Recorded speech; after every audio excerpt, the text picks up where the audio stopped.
3, 2, 1, go. It is on. Number 1 versus number 2. 15.1 in the 2015 Reebok CrossFit Games season is underway. Oh man, you know, it's been a long time. We've been waiting for this, and this is basically a repeat of the game, having number 1 and 2 go head to head. But give me a break. Let's start off with this first workout right out of the gate.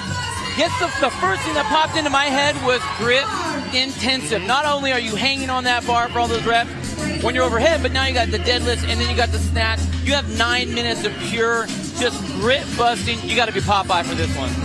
Matt Fraser was first off of his initial set of toes to bar and got to that barbell first, and now on to his 5 snatches. The leader's name will be highlighted in blue. We have 9 minutes, 15 toes to bar, 10 deadlifts, and 5 snatches at 115 pounds, and then it's on to 15.1A, where things are going to get heavy. So Matt Fraser finishing first. He has a round down, as does Rich Froning, and Fraser right back up on the bar for 15 toes to bar. And we were talking about, you know, just about these athletes in general. They're equal in comparison to what they can do. The one advantage that Matt has here is that range of motion. He's a little shorter, a little lighter, so I think because the meat of this workout is the toes to bar, I think he's going to have the advantage on that particular section. Well, Matt did not look very pleased when that movement was announced. No, you know, he's been working off a little bit of a hip injury. He said he was actually worried a week ago if he'd be able to do any toes to bar. So I don't think he was real excited about that. Of course, his eyes didn't light up when they said that 1 rep max. So we'll see what that does later. Matt Fraser with a slight lead on Rich Froning. We have seen in the past, 14.5 comes to mind when it was the men against the women in the thrusters burpees over the bar workout. Rich Froning didn't go out first. He finished first, but he did not go out first. He is a master at pacing. And that's exactly what Rich does. He's not worried about the first 2 rounds. He's worried about the last 2 rounds. So what he's really trying to do is he's baiting Matt into really pushing him. Matt has to be very careful here. Yes, his endurance has really built up over the last 1.5 years or so, but he's got to be careful because Rich stays very, very consistent. Froning on the left, Fraser on the right. Froning just a couple of reps behind Fraser. Shouldn't be a problem for Chance to make up. And now the champ has broken up his first set of toes to bar. And I'm honestly thinking that's going to be a smart move. What that's going to do is going to allow his grip to rest, and you really aren't gaining a whole lot by taking 3 to 5 seconds in between there. I think that's a smart move on his part. Fraser was off the pull-up bar first and waited for Froning to get there, trying to recover his grip a little bit. I mean, this barbell for these guys is a minor inconvenience. Yeah, this is their active rest portion. But what I love about these guys, both of them are very consummate watchers of their other opponents. They know exactly where everybody is. What's unique right now is I don't really see Rich watching a whole lot, but Matt is very obvious in his watching. He will stop and wait for the person to come back and take that rest. That's what Matt does on a regular basis. Fraser has 3 rounds down, and now Rich Froning 3 rounds as well. We have less than 6 minutes to go in 15.1. Remember, immediately after this, at the 9-minute, 1-second mark, it's 15.1A, the 1 rep max clean and jerk. You have 6 minutes to establish that. Man, these guys are basically going every minute on the minute for this round that's been set up. I just don't know if that's going to be something they're going to be able to hold on to. Rich usually is very, very good at that. I mean, the guys started off with about a 53, 54 round, second round on that first set. Starting to slow down a little bit, but who's going to be able to hold on to that the longest? In the left-hand corner of your screen is Rich's gym in Cookeville, Tennessee. That's CrossFit Mayhem cheering their man on, the 4-time Reebok CrossFit Games champion. And he is still a couple of reps behind Matt Fraser as they now work through round 4. 10 deadlifts on that barbell at 115 pounds. Matt Fraser, when he was on the pull-up bar, broke up his toes to bar for the first time. Now, the one change that I do see Matt doing is he's going right from the deadlift right into that snatch. He's very comfortable with the snatch, so I think he uses his rest as he walks from the snatch back to the bar. I think it's a pretty good call on his part because he's confident with that snatch. He's not really worried about it, but after all of that break, they end up at the bar at the same time. Halfway point of 15.1. We're pretty much dead even. Both athletes on their 5th round. Fraser with about a 1 to 2 rep lead on Froning. Froning is off the pull-up bar. Fraser's off the pull-up bar. Now we see consistent breaking of those toes to bar as these athletes, as Bill said, trying to save their grip.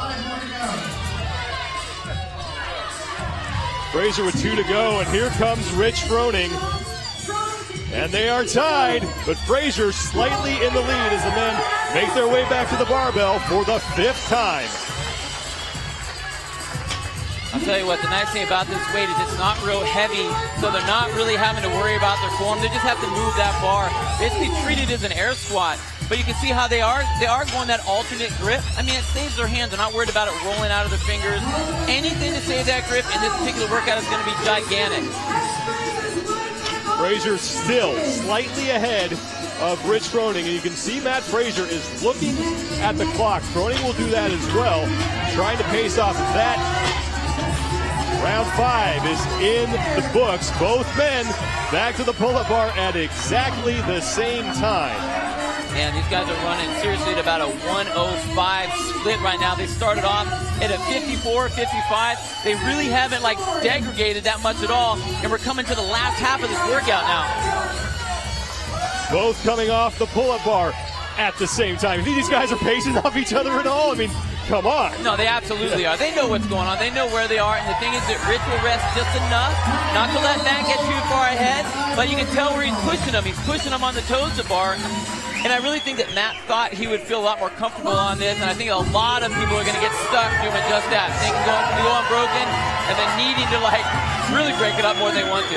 Rich Froning took a lead, but it disappeared the second that they both put their hands on those barbells.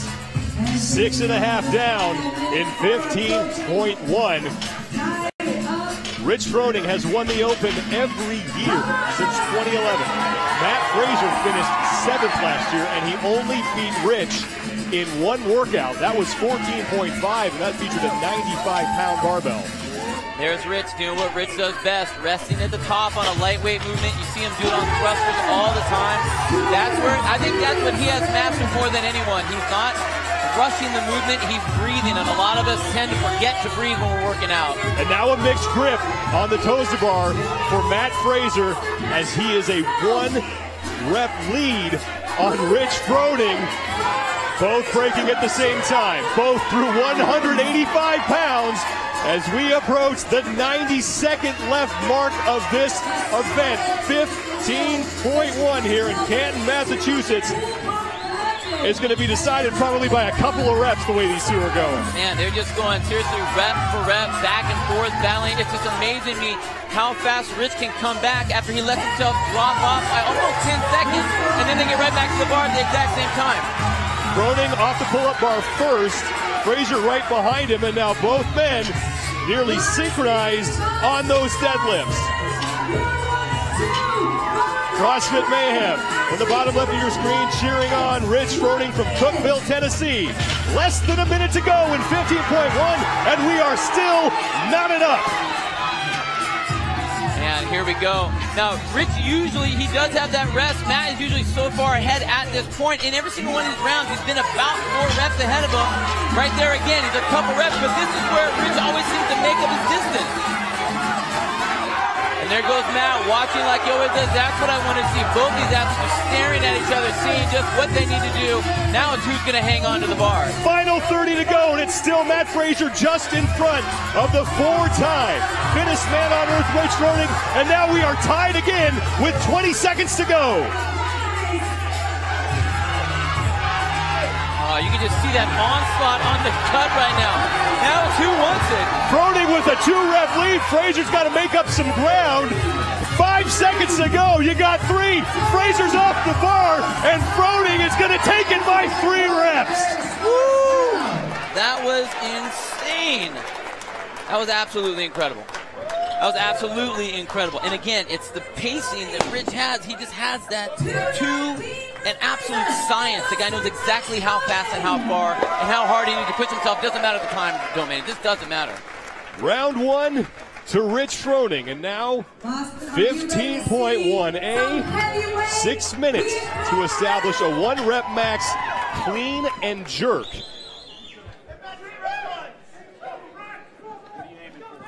They have to load their own barbells, and they have to use the exact same barbell that they used in 15.1. Let's take a look back at what just happened in 15.1. Barbell, no problem, but it was on the pull-up bar where Rich Froning won this thing. Well, it wasn't just on the pull-up bar, it was the transition. He rested, and that's what a lot of CrossFitters seem to forget, is as you're moving from one position to the next position, take your time. Look at Rich, stands back, take some rest, take a breather, whereas Matt just jumped right on in there. But that goes right, that just builds on top of each other. So every time Rich fell behind on the last two events, or last two movements, he would make up all the distance and be extra rested when they went to the bar. And then when it came down to the end, it was all just about Rich just holding on to that thing and really making it happen. Grip was a factor in that last one. It'll be a factor here, too. Everything, this whole thing compiles with grip. So not only now, it's a little bit different because we're going with 1 rep max. And, you know, these guys are used to the 1 rep max. But I think the smart movement that you're going to see these guys do, it's going to be a play. Rich Froning will lift first, and this is 275 pounds for Froning. His 1 rep max is listed at 370, so Froning posting a score of 275.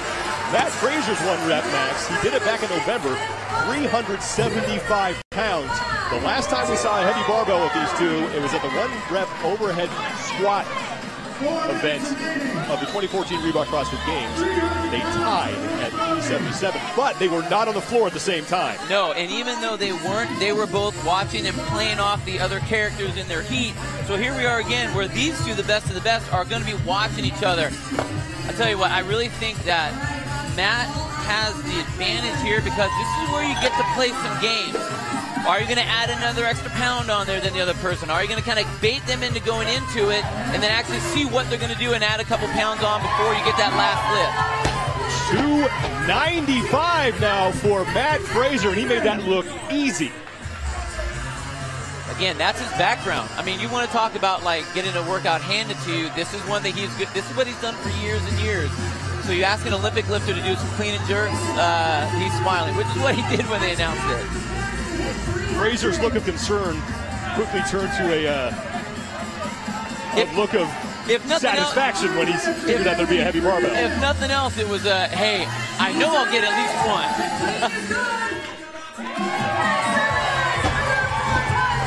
Rich Froning hits 300. Less than 4 to go here. Now Matt Fraser is putting his shirt back on. That'll help that bar stick to him when he catches it. So again, that's Matt being very smart. He doesn't want that bar to slip out of position. Any kind of bad position is going to be wasted energy. He can't afford to have that right now. This looks like 305 for Fraser. We'll have the confirmation on that. And Fraser, that lift will count. Now here's the so hard. It's 315, so Matt Fraser now in the lead by 15 pounds. Now here's the hard part, Sean. You're not going to be able to do this in every minute on the minute. So you need to be very picky and choosy about how many ways. See, Rich is like, oh, and that was a smart move, Matt. I'll take that. Put my shirt on too, which is what we never see Rich do. We always take his shirt off. Once it's off, it's gone. But it's a smart move. But how many lifts are you actually going to have in this 6-minute time frame? You still have to recover. Then you want these lifts to count. You want to be able to go heavy. So how many are you going to be able to get? That's what the question is. Good lift for Rich Froning. 325 pounds, so now Froning up by 10 pounds on Matt Fraser, and we have a minute and a half. It is criminal how easy these guys are making this look at this fatigue level. Good lift for Matt Fraser. So now we're getting into the 1 pound increments as Matt Fraser has gone to 327 to take the lead from Froning. And you know, they've all done the Price is Right game. You know, you go up by $1 more than the next person. If nothing else, that's going to mess with the other person's mind. Now here's the game, and this is what Matt's going to be able to deal with. He's going to be able to sit there and watch just to see what they're going to do, because guess what? If they're smart, this is going to be their last lift, and you see Matt starting to adjust. You do your last lift with the last 20 or 15 seconds left, and that's it. So you got to go big. That's 343 for Rich. And that will count. The champ back in the lead. 30 seconds to go. Can Fraser answer? He's still loading weights onto his bar. Chuck Carswell, as judge, is counting up the weight. Fraser adding more weight. He's down to about 15 seconds. 3:45. This will be for the win as Froning is frantically loading his barbell. FRASER has it up, 5 to go. Froning's not going to get an attempt, and FRASER cannot keep it. So Rich Froning will win 15.1A as Matt FRASER had one final lift to try and best the champ and just couldn't hit the jerk. That was, you know what, you could have played it more perfect. Matt did exactly what he was supposed to do. He just wasn't able to get that last one off. Time is up, but Froning says, what the heck, I want to put on a show, and made one more attempt. But he will walk out of Reebok CrossFit 1 in Canton, Massachusetts, the winner of 15.1 and 15.1A, 3:43 for Froning, and now the shirt is permanently gone. Oh, there it is. Yeah, it's going to come off. That's what Rich is known for. Now let's go back to those lifts. Rich went big. It's exactly what he needed to do. There was a 20-pound jump. That's exactly what he needed to do. You could tell he was struggling through that, and so the whole time during Rich's lift, Matt's watching. He saw what it was. He had to be able to go up and above that, so there was actually a switch of the weights. And then Matt went for it and just, I think, got himself rushed, and that's the problem is when you get too close to that buzzer, you're out of position at all. You're just not going to be able to catch it, and that's where he went down. That's a weight that fresh Matt FRASER usually has no problem with. Again, his one rep listed max is 375 pounds, so there's your final score for 15.1A. Rich Froning beating Matt FRASER, 343 pounds to 326.